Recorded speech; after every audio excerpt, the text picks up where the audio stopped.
So here is your legendary Smith & Wesson quality. Only had this revolver for a few months.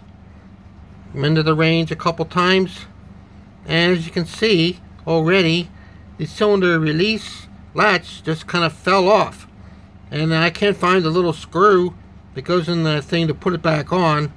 And even if I could find it, there's no tool in the world that'll fit in there to screw that back on. So save your money, buy a Taurus or a Ruger. This is shameful.